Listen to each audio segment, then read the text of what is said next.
On April 10, 1953, Allen Dulles, the newly appointed director of the CIA, delivered a speech to a gathering of Princeton alumni. Though the event was mundane, global tensions were running high. The Korean War was coming to an end, and earlier that week, the New York Times had published a startling story asserting that American POWs returning from the country may have been converted by communist brainwashers. Some GIs were confessing to war crimes, like carrying out germ warfare against the communists, a charge the US categorically denied.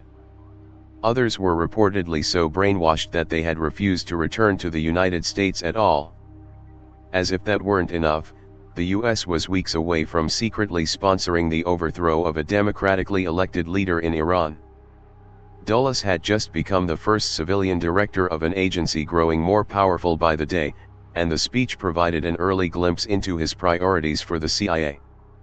In the past few years we have become accustomed to hearing much about the battle for men's minds, the war of ideologies, he told the attendees.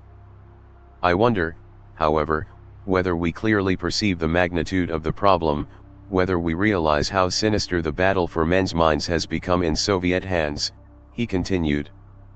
We might call it, in its new form, brain warfare. Dulles proceeded to describe the Soviet brain perversion techniques as effective, but abhorrent and nefarious. He gestured to the American POWs returning from Korea, shells of the men they once were, parroting the communist propaganda they had heard cycled for weeks on end. He expressed fears and uncertainty. Were they using chemical agents? Hypnosis? Something else entirely? We in the West, the CIA director conceded, are somewhat handicapped in brain warfare. This sort of non-consensual experiment, even on one's enemies, was antithetical to American values, Dulles insisted, as well as antithetical to what should be human values. Fear of brainwashing and a new breed of brain warfare terrified and fascinated the American public throughout the 1950s, spurred both by the words of the CIA and the stories of brainwashed GIs returning from China, Korea, and the Soviet Union. Newspaper headlines like New Evil Seen in Brainwashing and Brainwashing versus Western Psychiatry offered sensational accounts of new mind control techniques and technologies that no man could fully resist. The paranoia began to drift into American culture, with books like The Manchurian Candidate and The Naked Lunch playing on themes of unhinged scientists and vast political conspiracies. The idea of brainwashing also provided many Americans with a compelling, almost comforting, explanation for communism's swift rise, that Soviets used the tools of brainwashing not just on enemy combatants, but on their own people. Why else would so many countries be embracing such an obviously backward ideology? American freedom of the mind versus Soviet mind control became a dividing line as stark as the Iron Curtain. 3 days after his speech decrying Soviet tactics, Dulles approved the beginning of MK-Ultra, a top-secret CIA program for covert use of biological and chemical materials. American values made for good rhetoric, but Dulles had far grander plans for the agency's Cold War agenda. MK-Ultra's mind control experiments generally centered around behavior modification via electroshock therapy, hypnosis, polygraphs, radiation, and a variety of drugs, toxins, and chemicals. These experiments relied on a range of test subjects, some who freely volunteered, some who volunteered under coercion, and some who had absolutely no idea they were involved in a sweeping defense research program.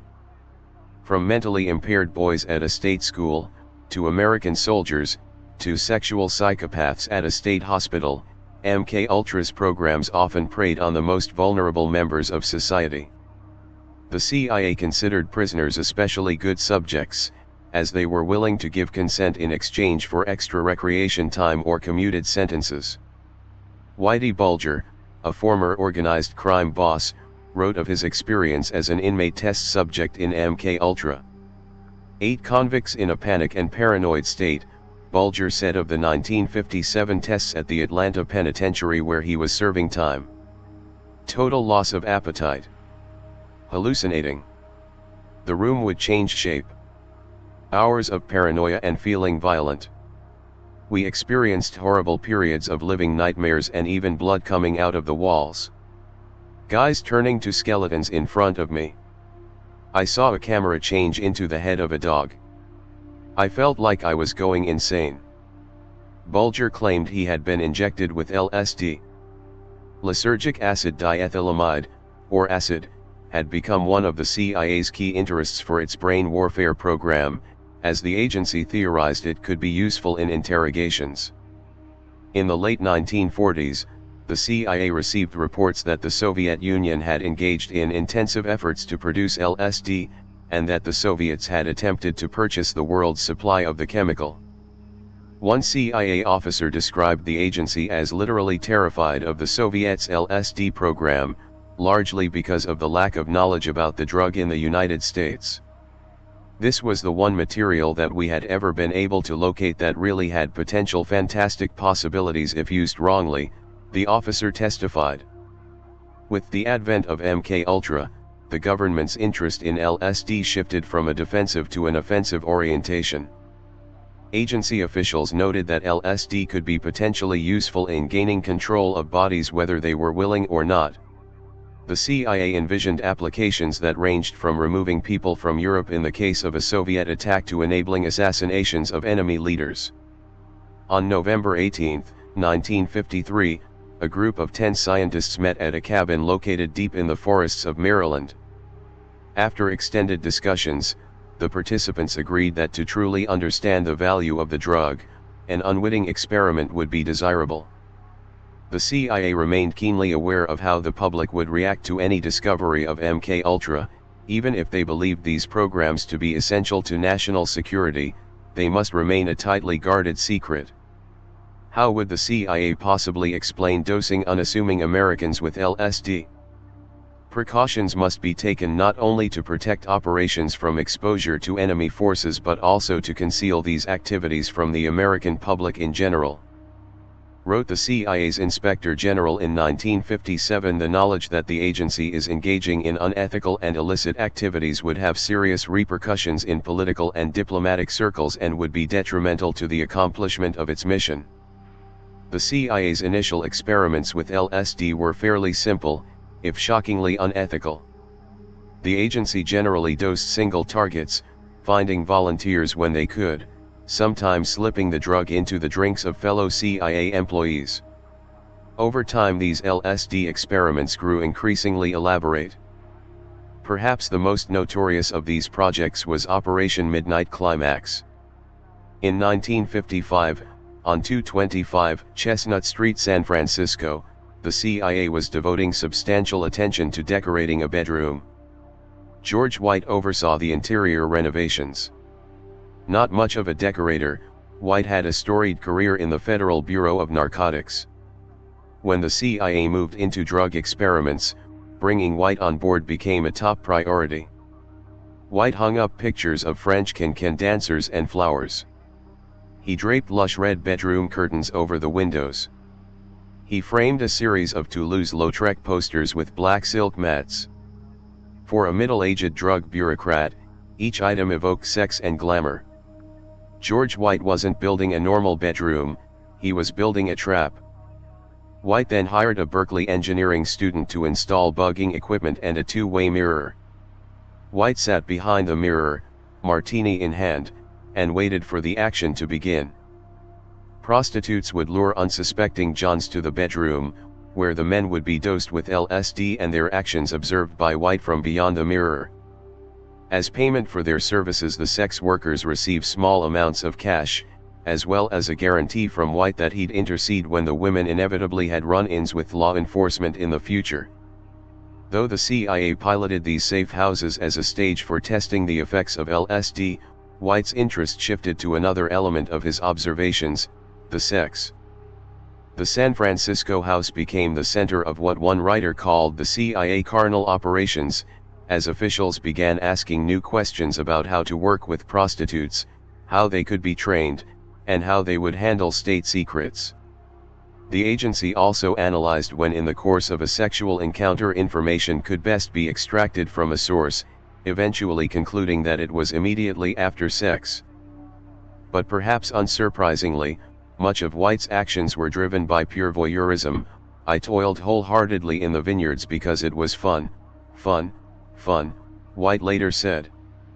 Where else could a red-blooded American boy lie, kill, cheat, steal, rape, and pillage with the sanction and blessing of the All-Highest? The CIA's experiments with LSD persisted until 1963 before coming to a fairly anticlimactic end. In the spring of 1963, John Vance, a member of the CIA Inspector General's staff, learned about the project's surreptitious administration to unwitting non-voluntary human subjects. Though the MKUltra directors tried to convince the CIA's independent audit board that the research should continue, the Inspector General insisted the agency follow new research ethics guidelines and bring all the programs on non-consenting volunteers to an end. In 1977, Senator Edward Kennedy oversaw congressional hearings investigating the effects of MKUltra. Congress brought in a roster of ex-CIA employees for questioning, interrogating them about who oversaw these programs, how participants were identified, and if any of these programs had been continued. The hearings turned over a number of disturbing details, particularly about the 1953 suicide of Dr. Frank Olson, an Army scientist who jumped out of a hotel window several days after unwittingly consuming a drink spiked with LSD. Amid growing criminalization of drug users, and just a few years after President Nixon declared drug abuse as public enemy number one, the ironies of the US's troubling experimentation with drugs appeared in sharp relief. But throughout the hearings, Congress kept hitting roadblocks. CIA staffers claimed they couldn't remember details about many of the human experimentation projects, or even the number of people involved. The obvious next step would be to consult the records, but that presented a small problem. In 1973, amid mounting inquiries, the director of MKUltra told workers it would be a good idea if the MKUltra files were destroyed, citing vague concerns about the privacy and embarrassment of participants. The men who crafted MKUltra effectively eradicated the paper record for one of the United States' most obviously illegal undertakings. A program born in secrecy would hold onto many of its secrets forever.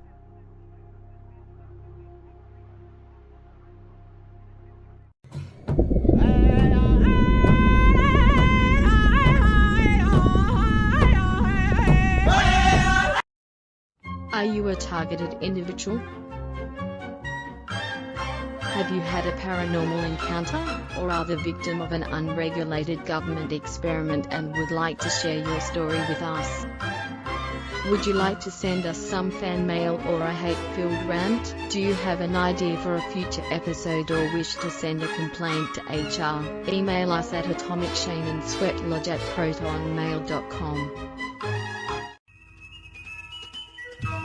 Like, share, subscribe and be sure to check the notification bell. Follow the Atomic Shaman on Twitter at Motel and RV Park. Listen to Paranormal Green Text Stories on Atomic Shaman TTS on YouTube. Catch the live streams of Atomic Shaman Sweat Lodge only on Rumble.